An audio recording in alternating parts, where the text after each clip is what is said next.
വൈക്കം മഹാദേവ ക്ഷേത്രത്തിൽ 12 വർഷത്തിൽ ഒരിക്കൽ മാത്രം നടക്കുന്ന കോടിയർച്ചനയും വടക്കുപുറത്തുപാട്ടും മഹോത്സവവുമായി ബന്ധപ്പെട്ട് വകുപ്പുകളുടെ ഏകോപനം ഉറപ്പാക്കാൻ മന്ത്രി വി.എൻ. വാസവന്റെ അധ്യക്ഷതയിൽ വൈക്കം സത്യാഗ്രഹ മെമ്മോറിയൽ ഹാളിൽ ചേർന്ന അവലോകന യോഗം നിർദ്ദേശിച്ചു.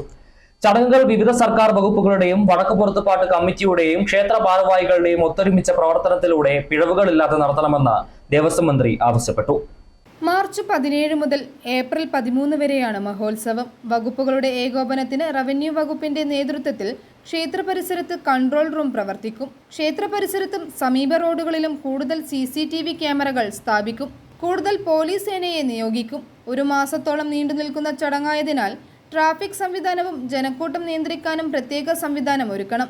ലഹരി ഉപയോഗം തടയാൻ ഷാഡോ പോലീസിന്റെ അടക്കം സഹായത്തോടെ പരിശോധനകൾ ഊർജിതമാക്കും. വൈദ്യുതി വിതരണം ഉറപ്പാക്കാൻ കൺട്രോൾ റൂമും അധിക സംവിധാനങ്ങളും KSEB ഒരുക്കും. ക്ഷേത്രത്തിനകത്തും പുറത്തും മെഡിക്കൽ എയ്ഡ് പോസ്റ്റ് ഉണ്ടാകും. 108 ആംബുലൻസ് സേവനവും കൂടുതൽ ഡോക്ടർമാരുടെ സേവനവും ലഭ്യമാക്കാൻ ആരോഗ്യവകുപ്പിന് നിർദ്ദേശം നൽകി. കുടിവെള്ളത്തിന്റെ ഗുണനിലവാരം ഉറപ്പാക്കണം. വേനൽ കൂടി പരിഗണിച്ച് കൂടുതൽ കുടിവെള്ള ലഭ്യത വാട്ടർ അതോറിറ്റി ഉറപ്പാക്കണം. രാത്രി വൈകിയും ക്ഷേത്ര ചടങ്ങുകൾ നീണ്ടുപോകുന്നതിനാൽ ബസ് സൗകര്യമില്ലാത്ത പ്രദേശങ്ങളിലേക്ക് KSRTC അധിക സർവീസുകൾ നടത്തണം.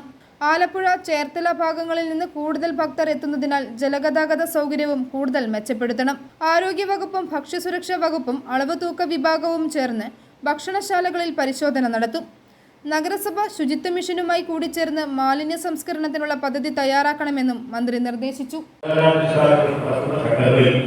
ഓരോ ദിവസവും ഏത് പ്രദേശത്തും വരുന്ന മാലിന്യങ്ങൾ സമയാസമയങ്ങളിൽ നിർമ്മാർജ്ജനം ചെയ്യാൻ ടീം ആരൊക്കെ, അതിൽ ശുചിത്വ മിഷൻ, കോർപ്പറേഷൻ, മുനിസിപ്പാലിറ്റി കൂടിച്ചേർന്ന് ഹരിത മിഷനെ കൂടി ഉൾപ്പെടുത്തുക.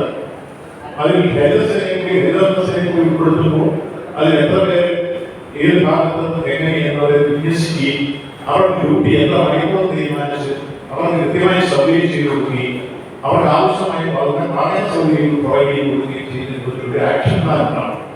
അങ്ങനെ ഒരു ആക്ഷൻ പ്ലാൻ ഉണ്ടായെങ്കിൽ മാത്രമേ ഇത്രയും ദിവസം നീണ്ടു നിൽക്കുന്ന ഏറ്റവും പ്രധാനപ്പെട്ട ഈ ചടങ്ങുമായി ബന്ധപ്പെട്ട ശുചീകരണ പ്രവർത്തനങ്ങളിൽ അതിലെത്തിക്കാൻ കഴിയും. യോഗത്തിൽ CK ആശ MLA, ജില്ലാ കളക്ടർ ജോൺ വി സാമുവൽ, നഗരസഭാ അധ്യക്ഷ Preetha Rajesh, block panchayat president S Biju, vice chairman PT Subhash, Pala RDO Deepa, Vaikom tahsildar AN Gopakumar, Vadakkupurathu Pattu committee president advocate S Sudheesh Kumar, general secretary P Sunilkumar എന്നിവർ പങ്കെടുത്തു.